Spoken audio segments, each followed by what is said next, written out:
Once again, I am in a no poetry zone. So, the last time that I was here, I talked about the man who knew nothing and concluded by telling you, which for many of the people who were here, it was the first time they realized it, that the first person who pulled the sword from the stone was Alexander the Great.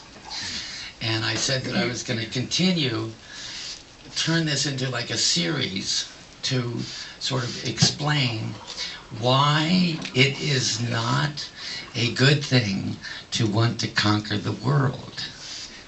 Subtitle, Pride Cometh Before the Fall. So this will be quite a series, because since I started with the man who knew nothing, I actually would need to fill in some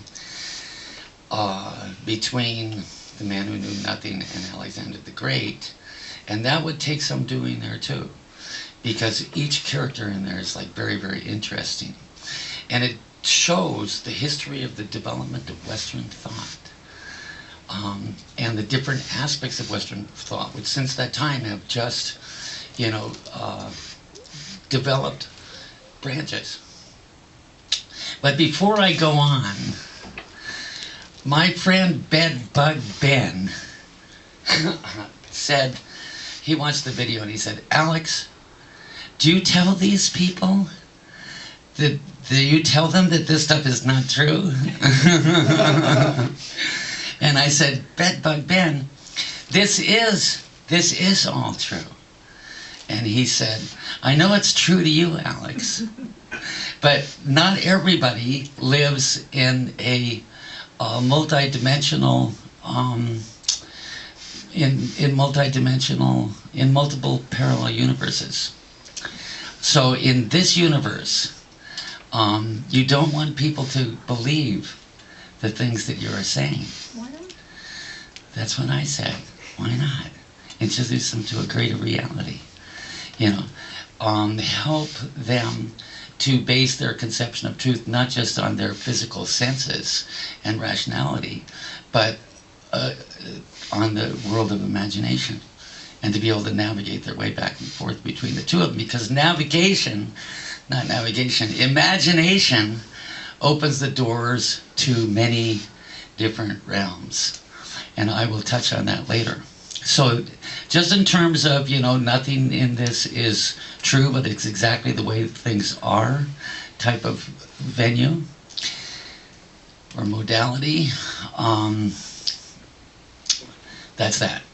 And then you might wonder where I learned this, because all of these stories are true. All of the other storytellers have taken the original stories and they have gotten confused.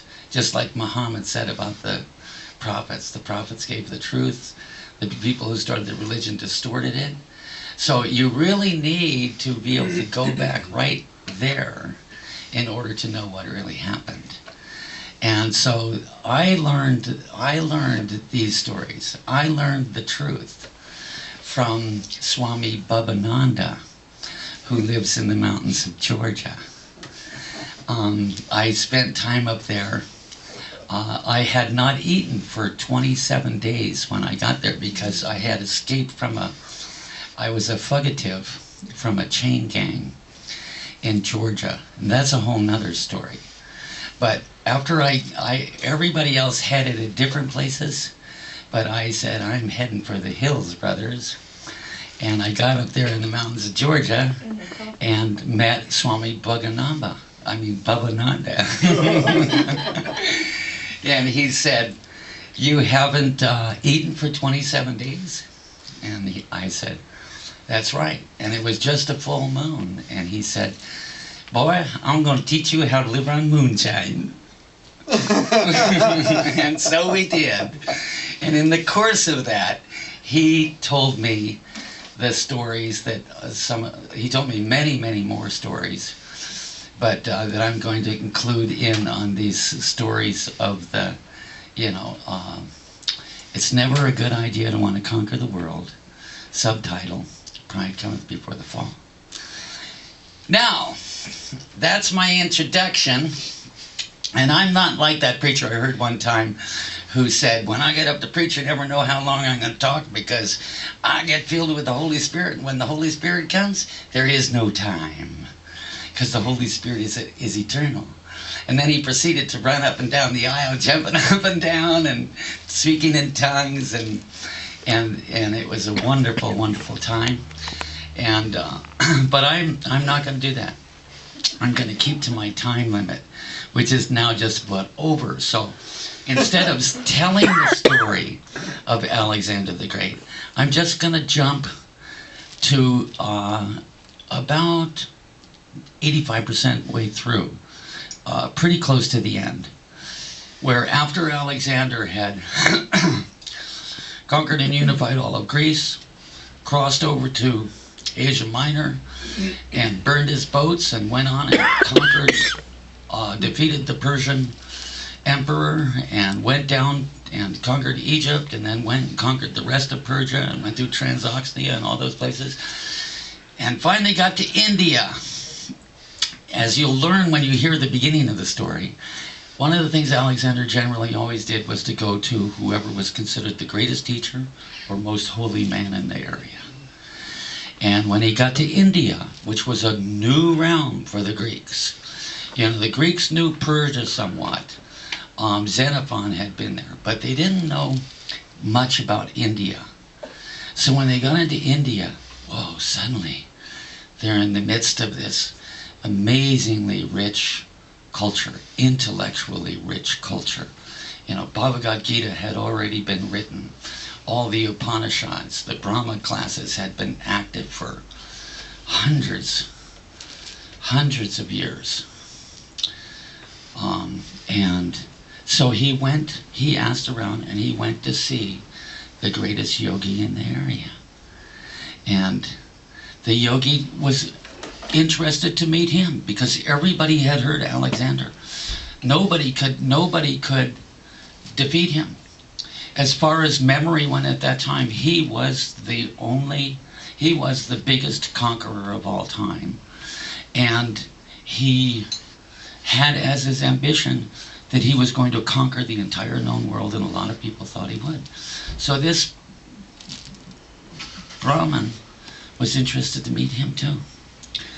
And so Alexander went to talk with him, as he had the priests of Aten, and as he had the Jewish priests, and as he had the Zoroastrian priests. He went to meet with this high Brahmin. And the high Brahmin mostly listened and talked, and then Alexander asked him different questions about different things. And Alexander was fascinated by it. And then Alexander asked him what he thought about all of this and the future, for his work. And the Brahmin said, I can't really tell you about that. You've done many, many amazing things. But all I can tell you is, in the midst of your glory and excitement, you have caused untold suffering. And there is much, much bad karma, or much karma, he didn't say bad karma, much karma that now must be resolved. And you know what? We're still in the process of resolving a lot of that karma, because that was the first time that a European power had gone into Asia. First incursion. There have been several of them. That was the first, the Romans, the Europeans in the colonial empire, and now the United States of America. And actually there is a continuous thread through all of it, a thread of karma that goes through all of it. And as the Brahmin said, there is much, much karma that has been created that now needs to be resolved. I have a question. What is your given first name? What is my given first name? Yes. John Alexander Colvin. There's more. John Alexander Aloysius Clarence called Herman Horace Colvin the seventh. But the John Alex means the Lord graciously giveth, and the Alexander helper of man. Lord graciously giveth the helper of men. I share in that name lineage with Alexander, because that's my first name is Alexander. I was actually named after Alexander Hamilton, who was named after Alexander the Great. Or his Scott, no, he was a bastard, so we don't know if he was named after a relative. But ultimately, we're all named after Alexander the Great.